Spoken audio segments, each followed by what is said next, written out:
Bem, turma, vamos passar agora finalmente para os penduricalhos. Nós vimos aí os 9 itens, tópicos básicos lá de formação da apresentação. Vamos falar agora dos penduricalhos. O que são esses penduricalhos, professor? Bem, primeiro deixa eu mostrar para vocês, naquela apresentaçãozinha que eu mandei lá no material de vocês, ó, 2 penduricalhos. O primeiro está aqui, brasileira. Aqui eu vou pegar uma cor bem chamativa, colocar ele aqui em negrito. O segundo está aqui, ó, endereço eletrônico do advogado. Está aqui. Bom, então vamos lá. O que são esses penduricalhos? Eu criei uma definição aqui que é a seguinte: são dados, expressões, frases ou orações incluídas na apresentação que não são obrigatórias, que são, na verdade, desnecessárias, relativas ao estilo de cada autor. Mas cada autor inclui esses dados, essas frases, essas orações, essas expressões, porque acha interessante. Então, elas têm que ser respeitadas por uma questão de estilo, mas elas não são essenciais. Portanto, elas não podem ser cobradas pelo exame de ordem na avaliação dos dados que devem constar ou não da apresentação.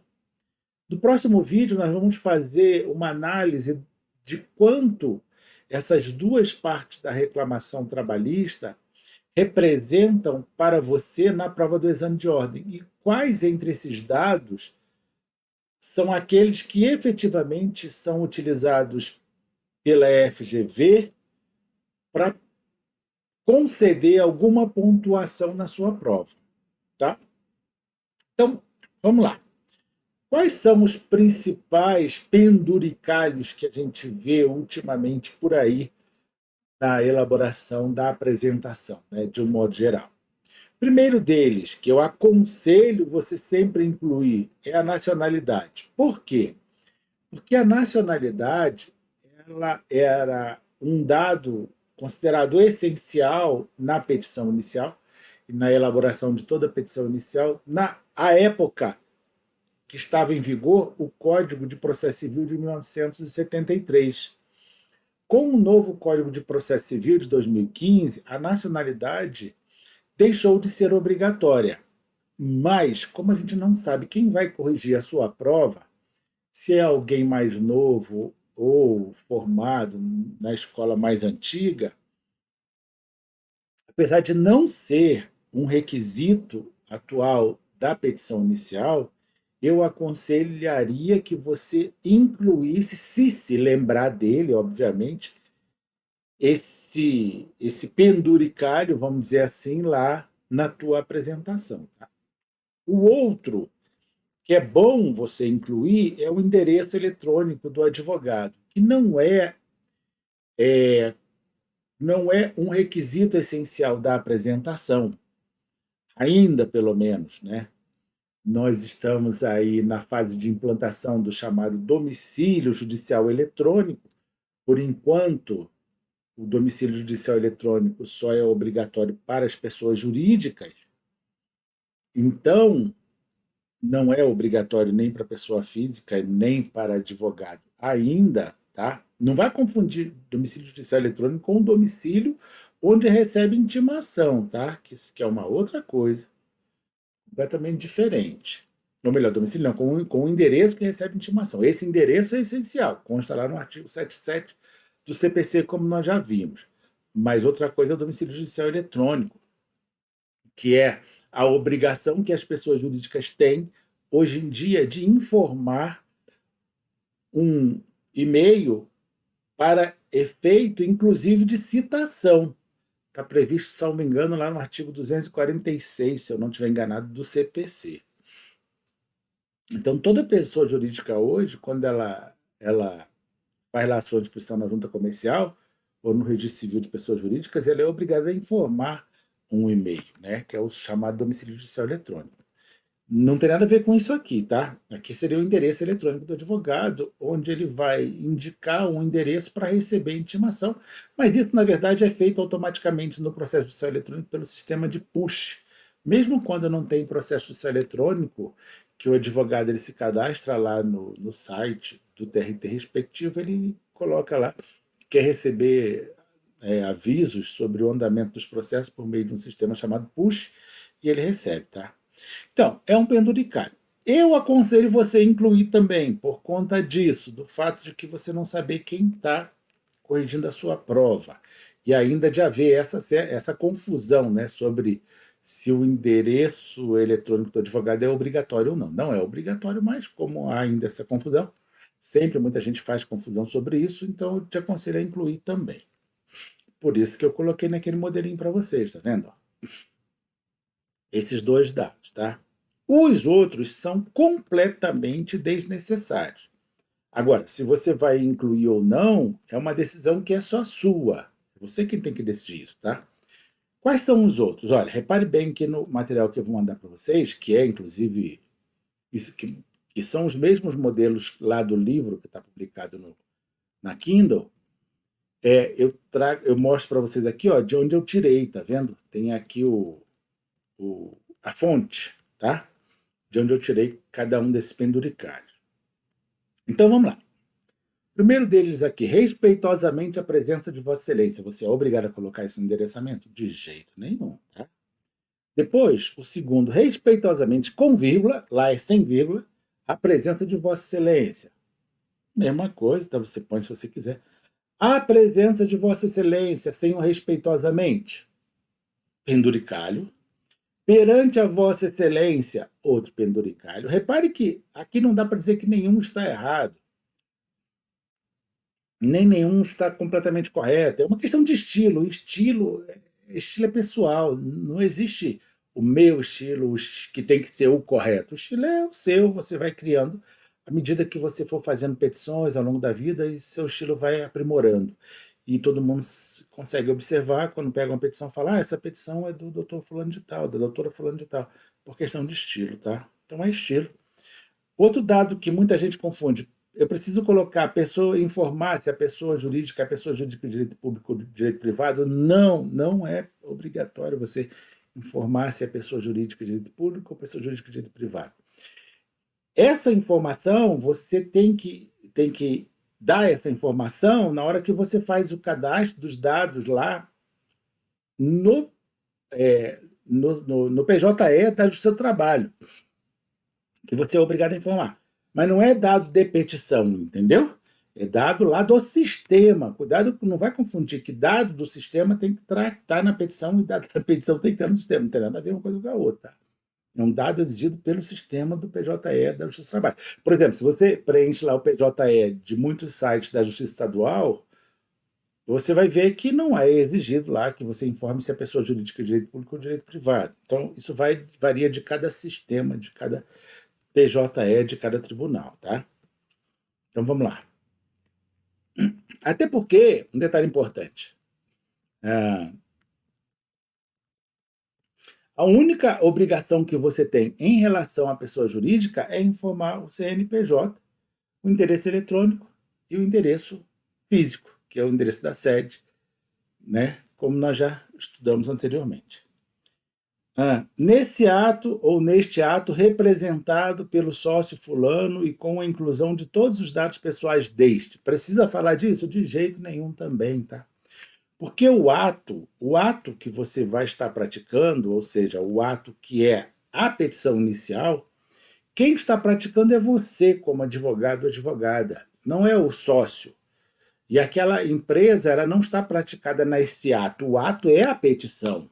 Tá? O ato jurídico que você está praticando é a petição, como advogado ou como advogada, não é o sócio. O sócio, sim, te dá poderes para você praticar esse ato por meio do contrato de mandato, por meio do instrumento do contrato de mandato, que é a procuração. Mas não tem nada a ver com ele estar praticando ou estar representando a pessoa jurídica naquele ato. Quem representa a pessoa jurídica naquele ato é você como advogado. Tá? Pode ser pessoa jurídica, como pode ser pessoa física também. Não faz nenhuma diferença. Outro aqui, ó. Com fulcro no artigo 840, parágrafo 1º da CLT, combinado com o artigo 319 do CPC, aplicado subsidiária e supletivamente ao processo do trabalho por força dos artigos 769 da CLT e 15 do CPC. Veja bem, como falei para vocês, inclusive pedi para que vocês fizessem lá a remissão no artigo 840, parágrafo 1º ao artigo 319 e vice-versa, o artigo 319 ele é aplicado subsidiariamente ao processo do trabalho no entendimento de alguns, tá? Eu, por exemplo, eu sou da corrente que entende que os requisitos da petição inicial são só aqueles do artigo 840, parágrafo 1º, até porque é uma norma de direito processual especial em relação ao CPC, e é uma norma de 2017, enquanto o CPC é de 2015. Então, não tem nem na prática não teria nem que discutir, tá? Estou falando de norma de caráter especial, que trata de um assunto especial e é posterior à norma de caráter geral. Mas tudo bem. Para os efeitos de exame de ordem, você obviamente não vai adotar apenas os requisitos que estão no artigo 840, parágrafo 1º da CLT, como nós estamos vendo paulatinamente. Mas há autores que colocam como se fosse, primeiro, obrigatória a informação do fundamento legal da peça, ou seja, do artigo que fundamenta aquela peça. Isso não é obrigatório em lugar nenhum, tá? Então, não existe, isso não é requisito da petição inicial. Como eu já falei para vocês, não é obrigatório você informar o artigo que fundamenta peça nenhuma, tá bom? Então, mas para a OAB se tornou obrigatório, porque a OAB passou a pontuar esse requisito. Repare bem, vou mostrar isso para vocês no próximo vídeo. Até uma determinada época, esse requisito nem era considerado pela OAB, e na verdade não é, pela FGV, não é, até porque não é requisito da petição inicial, nenhum deles, nem o 840, parágrafo 1º da CLT. Mas depois passou a ser considerado, porque passou a ser avaliado pela OAB. Então, como eu já falei para vocês, os nossos requisitos que estão aqui, ó, que eu chamo de requisitos, não, de tópicos ou de itens essenciais, eles são essenciais porque eles são corriqueiros. Em praticamente toda apresentação você vai encontrá-los. Então, como a OAB, por exemplo, passou a avaliar um requisito que não é fundamental, que é o caso do fundamento legal da peça, agora você tem que passar a incluir o fundamento legal da peça mesmo sem que ele seja obrigatório, tá? E, para piorar, como a OAB usa requisitos que não estão, ou melhor, exige elementos que não estão nem sequer no artigo 840, parágrafo 1º da CLT, e um deles não está nem no 319 CPC, como a gente vai ver mais à frente, que é o caso da necessidade de você requerer a procedência do pedido. Então, aí o pessoal começa a indicar, né? Olha, já que você vai falar do fundamento legal da peça, não esqueça de falar também do 319, do CPC. E aí, por que eu vou aplicar o 319 do CPC? Porque está previsto lá no artigo 769 da CLT que o direito processual comum será fonte subsidiária do direito processual do trabalho, e o artigo 15 do CPC diz que o CPC tem que ser aplicado subsidiário e supletivamente ao processo do trabalho quando houver lacuna normativa, ou seja, houver falta de norma, tá? Então nesse caso, o que você vai fazer? O que se aconselha que você faça? Cite isso aí tudo. Isso tudo até hoje foi avaliado? Nunca! A única coisa que foi avaliada até hoje sobre isso tudo aqui, que eu indico como o que você não pode deixar de colocar lá, é o 840, parágrafo 1º da CLT. O restante não foi avaliado até hoje, tá? Então, mas é essencial? Eu diria que não, que eu acho exagerado, pelo menos por enquanto, né? Mas quer ver quem usa? Quer ver um exemplo? Assim como eu coloquei aqui, ó, em todos os penduricalhos, eu peguei eles, ó, em modelos que eu peguei da internet. Mas quer ver de onde é que você acha isso aqui? Se você pegar lá o meu livro de prática, o meu livro sobre principais peças para o exame de ordem, que é publicado pela Freitas Bastos, eu indico esse texto aqui. por precaução, sei lá porque que eu indico esse texto aqui. Hoje eu digo, não precisa, tá? Porque o que a OAB tem avaliado é só 850 para o da CLT. Mas vai que na tua prova eles avaliam 850 para primeiro, 840 para primeiro da CLT, combinado com 309 CPC. Aí lascou, porque você não pode recorrer contra o gabarito. Enfim, tá? Mas o básico é aquilo que a gente já estudou, tá bom? Bom, vamos fazer o seguinte, vamos praticar. O que nós vamos fazer? Ó, um exercício. Aproveitando o endereçamento e a apresentação do exercício anterior, identifique os dados desnecessários, como eu fiz lá com vocês aqui na, na apresentaçãozinha aqui, ó. Tá? Aqui, ó. Botei aqui esses dois, o brasileiro e o endereço eletrônico, tá? Você vai pegar o exercício anterior, que nós fizemos apenas com os dados essenciais, pelo que eu me lembro, né? E aí o que você vai fazer? Você vai, primeiro, marcar o que nós colocamos lá. Se eu coloquei lá alguma coisa que não é essencial, entre aspas, né? Não é obrigatório, então você vai marcar, tá? Se tiver algum dado desnecessário. Eu acho que deve ter algum dado desnecessário, né? Estou pedindo aqui para marcar. E vai incluir outros que possam ser incluídos, que você possa achar útil, de acordo com o que você achar interessante, entre os estudados anteriormente. Então, entre todos esses penduricalhos aqui, tá? Aí, ó, o que mais que é para fazer? E os encontrados nos modelos da internet que você pesquisou. Então, se você pesquisou modelo na internet, como eu já pedi para você fazer anteriormente, o que você vai fazer? Vai incluir lá todos aqueles. Então, por exemplo, professor, eu peguei 2 modelos de reclamação trabalhista. Vou ler a apresentação. Poxa, havia aqui uns dados que são desnecessários. Você vai incluir aqui nesse teu exercíciozinho, tá? Aqui eu vou mandar para vocês nesse material, coisa que eu não costumo fazer, né? Mandar a resposta junto com o material que eu envio para vocês, mas eu vou mandar nesse material, ó. Esse aqui, ó, que eu coloquei, ó, Heitor Samuel Santos, brasileiro, né? Porque lá no nosso exercício está brasileiro. Solteiro, assistente de estoque, filho de Isaura Santos, portador da carteira da identidade tal, tal, tal, tá vendo? Então, aqui é só para mostrar, tá? Eu vou mandar esse aqui para vocês, mas eu gostaria que você pegasse ele, o anterior lá, sentasse e fizesse. Por quê? Porque só fazendo, só reproduzindo, que vocês vão ficar fera nesse item aqui, que é ou melhor, nesses 2 itens que são o endereçamento e a apresentação da reclamação trabalhista, tá? E agora vocês vão ficar fera mesmo, porque vocês agora já sabem o que é essencial, entre aspas, sempre é essencial, e o que é ali apetrechos, né, penduricalhos, que você vai incluindo lá, dados que você vai incluindo que são desnecessários, não são essenciais, que não precisam estar lá. Então, por exemplo, ó, eu incluí mais um pedacinho aqui, ó. Aí, endereço eletrônico, residente domiciliado na rua 7, tal como está lá no nosso, respeitosamente a presença de Vossa Excelência, tá vendo? Mas eu não vou mostrar todos esses aqui para vocês, porque é para vocês tentarem fazer. Lógico, se você não tiver tempo, você dá uma olhadinha aqui nos dados que eu incluí aqui, os dados desnecessários que eu incluí, tá bom?